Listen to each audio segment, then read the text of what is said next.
আজ আমি এই ভিডিওতে এমন একটি জিনিসের কথা বলবো যা শুধু শরীরের জন্য নয়, গাছের ব্যবহারের জন্য খুবই গুরুত্বপূর্ণ।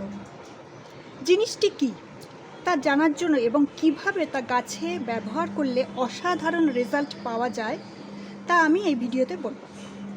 হ্যালো ফ্রেন্ডস, আমি মৌমিতা। আমি আবার চলে এলাম আমার গার্ডেনিং একটা নতুন ভিডিও নিয়ে। আজ আমি বলবো এমন একটি গাছের কথা বা এমন একটি গাছ থেকে যে নির্যাস আমরা পাবো, যা আমরা গাছের সার হিসাবে, কীটনাশক হিসাবে, এমনকি রুটিং হরমোন হিসাবে আমরা ব্যবহার করতে পারি। এটি নানাভাবে গাছে আমরা ব্যবহার করতে পারি।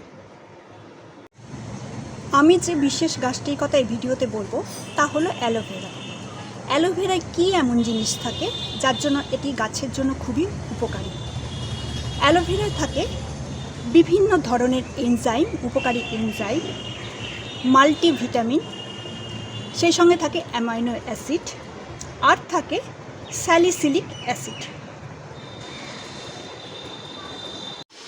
অ্যালোভেরাকে আমরা অ্যান্টিব্যাকটেরিয়াল, অ্যান্টিফাঙ্গাল হিসাবে ব্যবহার করতে পারি।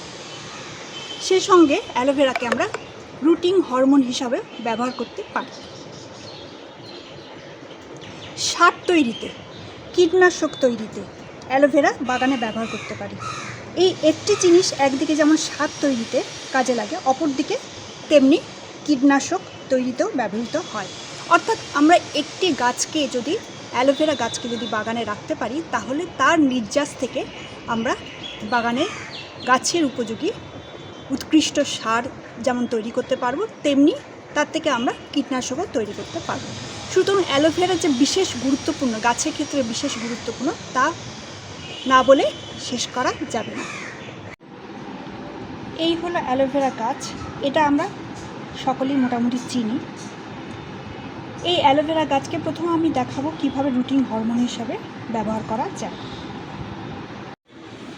রুটিং হরমোন হিসাবে অ্যালোভেরার নির্যাস আমরা ব্যবহার করতে পারি।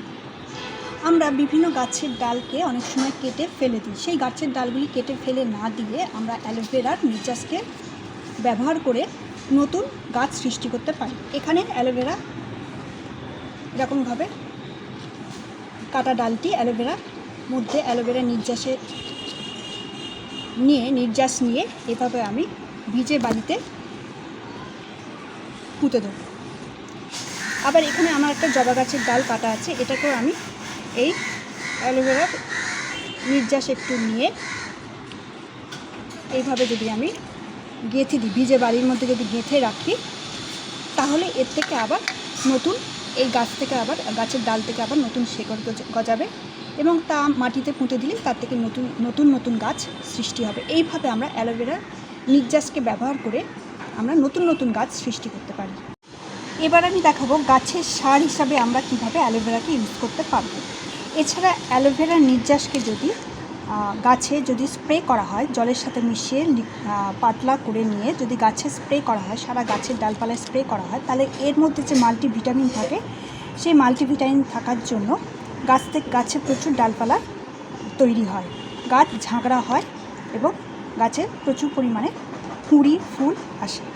আচ্ছা, প্রথমে আমি অ্যালোভেরাকে এইভাবে আমি ছোটো টুকরো করে কেটে নেবো মিক্সিতে পেস্ট করার সুবিধার জন্য। এটাকে আমি এবার মিক্সিতে পেস্ট করে নেব।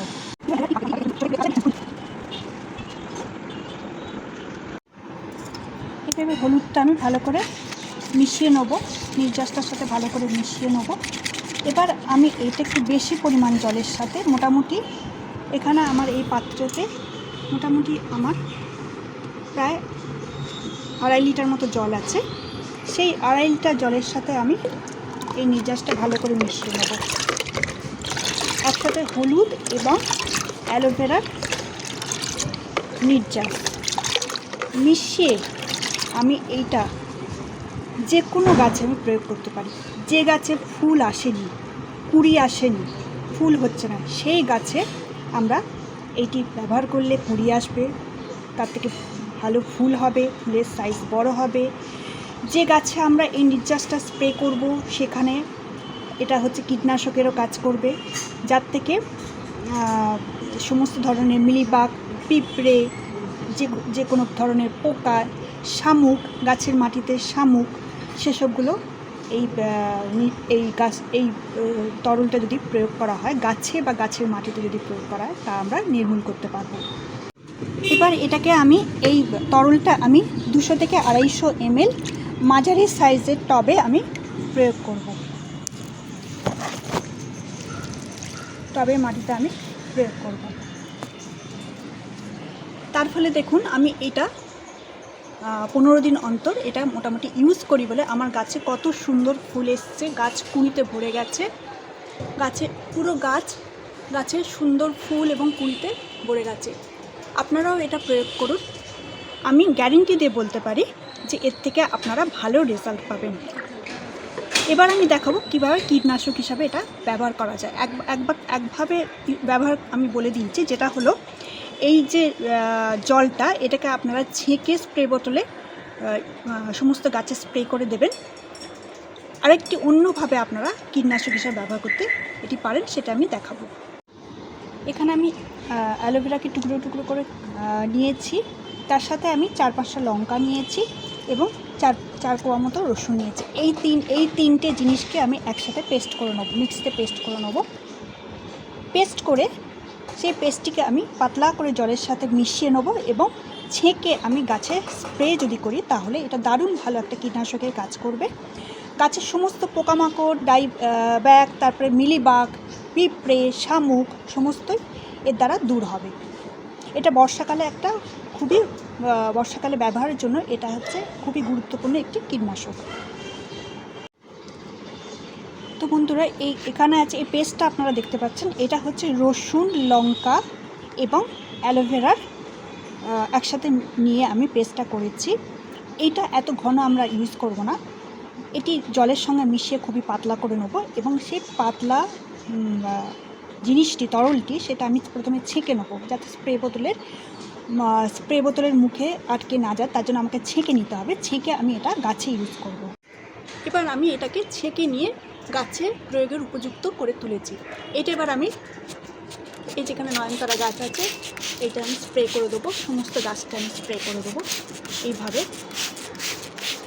এখানে জবা গাছ,